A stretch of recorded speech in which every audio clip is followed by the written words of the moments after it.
Hello दोस्तों, open software channel में आपका स्वागत है। मैं अमित शर्मा।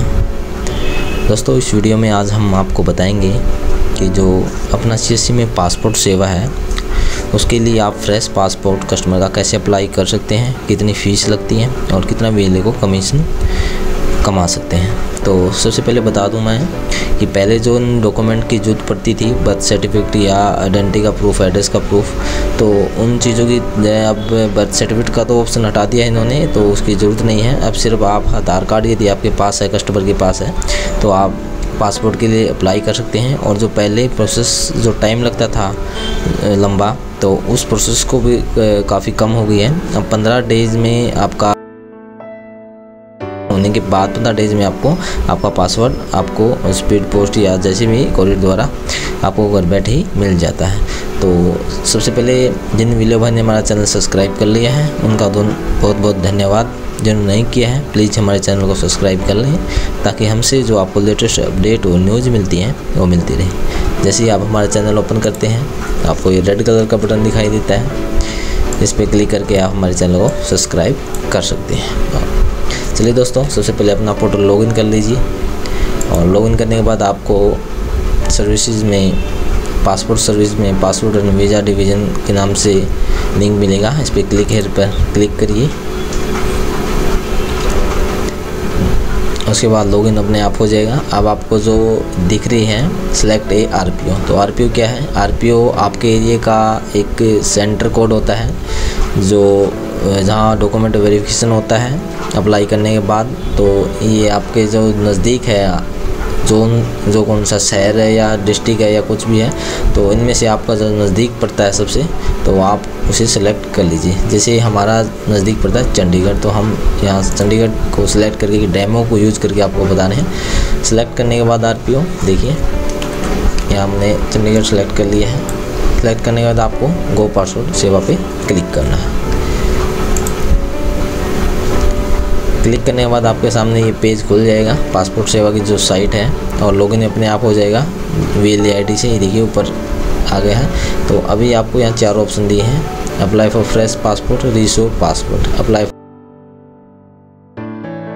फिक्स्ड। तो आपको पहले वाला ऑप्शन सेलेक्ट करना है, अप्लाई फॉर फ्रेश पासपोर्ट। इस पर क्लिक करेंगे तो आपको करने के बाद your fill application form online and transaction record होता है ऑनलाइन। तो यहाँ आपको ऑनलाइन फॉर्म फिल करना है कस्टमर का, तो उस पर क्लिक करना आपको।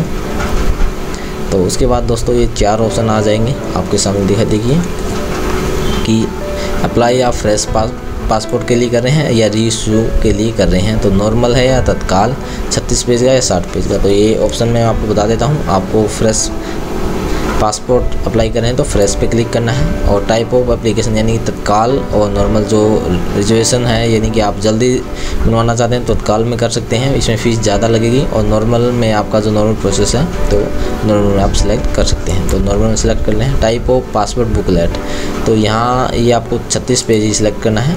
36 पेज सेलेक्ट करके आपको नेक्स्ट पे क्लिक करना है। इसके बाद देखिए तो यहाँ आपको कस्टमर का फर्स्ट नेम डालना है, ठीक है। उसके बाद कोई अदर नेम है तो वो डाल सकते हैं नीचे। तो do you want provide your name in Hindi, ये वजह ये आप हिंदी में अपना नाम टाइप करवाना चाहते हैं पासपोर्ट पे, येस और नो में सेलेक्ट। यहाँ हिंदी की जरूरत नहीं, इंग्लिश में ऑलरेडी आपका आ जाएगा, ठीक है। उसके बाद अपना जेंडर सेलेक्ट करना, मेल फीमेल ट्रांस जो भी है। तो you have been other name, यदि आपका कोई इसके अलावा भी कोई नेम है जो आप पासपोर्ट में ऐड करवाना चाहते हैं, या आपकी जो आपकी आईडी है उनमें है प्रूफ लगा हुआ, तो आप यहाँ सेलेक्ट यस करके वो नाम डाल सकते हैं। यदि नहीं है तो नो पे क्लिक कर दीजिए। और तो यहाँ भी आपको you have ever change your name, तो यहाँ पे नो रखना आपको। उसके बाद डेट ऑफ बर्थ सेलेक्ट करनी है यहाँ से जो भी है आपकी कस्टमर की, ठीक है। You place of birth of out of India, यानी कि आप इंडिया में जन्मे या अदर साइड, तो आपको इंडिया तो यहाँ नो ही रखना है। नॉर्मली इंडियन सिटीजन अप्लाई करेगा तो आपको नो ही रखना है। उसके बाद आपका जहाँ स्थान है, गाँव है, शहर है, सिटी है, या वो आपको यहाँ डालना है, ठीक है। उसके बाद आपको यहाँ से स्टेट सेलेक्ट करना है। उसके बाद नीचे डिस्ट्रिक्ट, उसके बाद जो शादी करे मैरिड है अनमैरिड है वो नीचे सेलेक्ट करना है। और आपको यहाँ सिटीजन ऑफ बाय इंडिया, तो आपको बर्थ पे ही टिक रहने देना है। और पैन कार्ड यदि है तो डाल सकते हैं, ज़रूरी नहीं है। वोटर ID कार्ड है तो डाल सकते हैं, ये भी ज़रूरी नहीं है। तो उसके बाद आपको एम्प्लॉयमेंट टाइप में सिलेक्ट करना है कि आप गवर्नमेंट जॉब में हैं, रिटायर है, प्राइवेट होम वर्कर हैं, या कुछ भी स्टूडेंट है, सेल्फ एम्प्लॉयड जो भी आपका है वो डाल सकते हैं। यदि इसमें लिस्टेड नहीं है आपकी प्रोफेशन तो आप अदर भी सिलेक्ट कर सकते हैं। तो उसके बाद देखिए ये भी जो प्रेजेंट आपके जो मेरी सपोज है गवर्नमेंट सर्वेंट, तो आपको यहाँ नो ही क्लिक करना है। एजुकेशन क्वालिफिकेशन में आप अपने डाल सकते हैं जो भी आपने जहाँ तक की है। तो उसके बाद एप्लीकेशन नॉन एनसीआर कैटेगरी, तो यहाँ आपको नो ही सिलेक्ट करना है। नॉन एनसीआर कैटेगरी में यदि यस करते हैं तो बाहर के आपको डॉक्यूमेंट अटैच करने पड़ेंगे, तो ये आपको नो ही रखना है। तो ये ज़रूरी नहीं है। और यहाँ आपको आधार नंबर डालना ज़रूरी है, और यहाँ वैलिडेट पे आधार नंबर कर सकते हैं। उसके बाद एग्री पे क्लिक करके आप सेव माई डिटेल पर करके आगे बढ़ेंगे। तो ये हम एक बार फिल कर लेते हैं। यहाँ आपको फादर नेम डालना है, और फादर का कोई नेम है वो नीचे डाल सकते हैं। उसके बाद मदर नेम डालना है, और लीगल गार्डियन यदि आप माता या पिता का जान अपने पासपोर्ट में नाम देना चाहते हैं वो नीचे डाल सकते हैं। तो ये मैं आपको डाल के दिखा देता हूँ।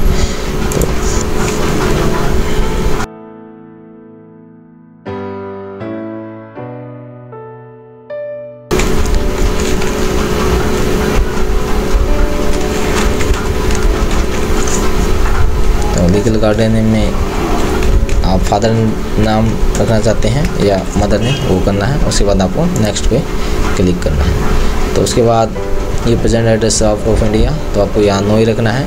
या आप आउट ऑफ इंडिया रहते हैं तो आप ये पूछ रहे कि आप इंडिया में रह कब से रहें, तो यहाँ आपको डेट ऑफ बर्थ ही अपनी डालनी है। तो अपनी डेट ऑफ बर्थ यहाँ डाल दीजिए, जो महीना सेलेक्ट करना है, या फिर जो ईयर है वो सिलेक्ट कर दीजिए। यहाँ आपको हाउस नंबर डालना है, ठीक है।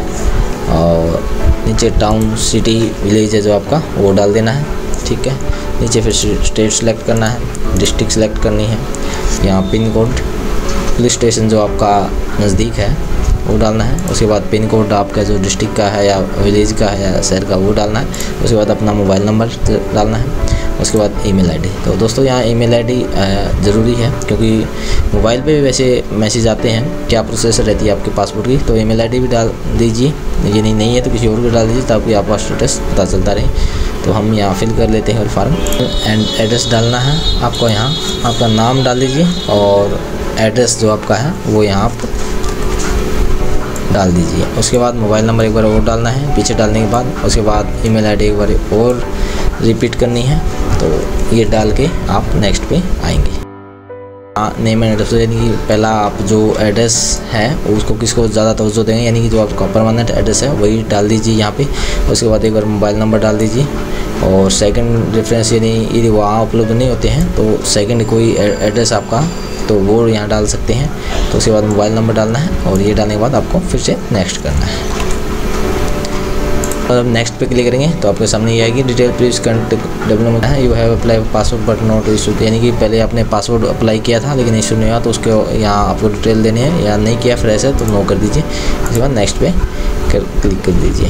तो यहाँ आपको येस नो के कुछ ऑप्शन सेलेक्ट करने हैं। प्रोफाइल डिटेल यानी क्रिमिनल ऑपरेशन, ये आपको नो रखना है कि कोई आपके पास आपका जो है क्रिमिनल केस या कोई आपके पास कंप्लेंट नहीं है तो आपको यहाँ नो रखना है। और profile detail converted by court India, यानी कोर्ट में कोई केस चल रहा है आपका तो यहाँ आपको चल रहा है तो येस करना नहीं है तो ये आपको नो करना है। Profile data applying has been refuse recent password, यानी कि पहले जो आपने पासवर्ड अप्लाई किया था रिफ्यूज हो गया या फिर रिजेक्ट हो गया तो आपको यहाँ है तो यस कर दीजिए, नहीं है तो फ्रेश है तो नो करना आपको। प्रोडक्ट यहाँ भी आपको नो ही करना है, क्लिक करना है। ये देखिए जितने जो आपने एप्लीकेशन फिल की थी उसका फॉर्म आपके सामने आ जाएगा, वो आप एक बार चेक कर सकते हैं कि आपने सही भरा है या नहीं। तो ये डिटेल आप चेक कर लीजिए, ठीक है। उसके बाद आपको नेक्स्ट में करेंगे तो आपको प्लेस रखना है जहाँ से आप अप्लाई कर रहे हैं, तो यहाँ प्लेस डाल दीजिए अपना, ठीक है। उसके बाद एग्री पे क्लिक करना है, ठीक है। और पासवर्ड तो ये देखिए कि यहाँ एक सर्विस दी है इन्होंने SMS की। ये देखिए, आप जो आपने पासवर्ड अप्लाई किया उसकी प्रोसेस टाइम टू टाइम जानना चाहते हैं SMS द्वारा, तो यहाँ इन्होंने 45 रुपये एक्स्ट्रा चार्ज लगेंगे। तो इसको आप यस करके इस सर्विस को सिलेक्ट कर सकते हैं, ताकि आपका रिजेक्ट हो या कुछ और हो तो आपको पता चलता रहे। तो ठीक है, और आपको ये सब फिल करने के बाद सेव माई डिटेल पे क्लिक करना है, ताकि आपका जो डाटा है वो सेव हो जाए। उसके बाद आपको पे एंड सबमिट पे क्लिक करानी, आपको पेमेंट करनी है CSC वॉलेट से। तो फर्स्ट टाइम जो देखिए यहाँ सेल अमाउंट दिखा रहा है 100 रुपये, तो 42 रुपये आपके अमाउंट से कटेंगे, यानी कि 100 रुपये चार्ज है फार्म फिल करने का, तो 42 रुपये आपके खाते कटेंगे। करीब ये आपको 48 रुपये कमीशन मिलेगा, ये 100 रुपये फार्म। उसके बाद आपको जो पासपोर्ट सेवा की फ़ीस है वो पे करनी है 1500 रुपये, यानी कि 1542 यहाँ पे 1542 टोटल खर्चा आएगा पासपोर्ट अप्लाई करने में। तो इसे आप क्या कर सकते हैं, कस्टमर से 2000 रुपये तक चार्ज कर सकते हैं। ये 2000 रुपये में वो अपना हो जाएगा पासवर्ड अप्लाई। उसके बाद आपको जो अपॉइंटमेंट की डेट है, जो आपने RPO सेलेक्ट किया था उसकी डेट मिलेगी, तो वो स्लिप आपको मिल जाएगी। तो वो कस्टमर को दे देनी है। उस डेट को कस्टमर जाके जहाँ उनको वो मिला अपॉइंटमेंट मिला है उस एड्रेस पे मिलेगा उसी स्लिप पे, तो वहाँ जाके अपने डॉक्यूमेंट वेरिफिकेशन करा सकता है। कराने के बाद से ये 15 डेज़ में पुलिस वेरिफिकेशन होने के बाद 15 डेज़ में जो पासवर्ड है वो इशू हो जाता है और कस्टमर के पास पहुंच जाता है।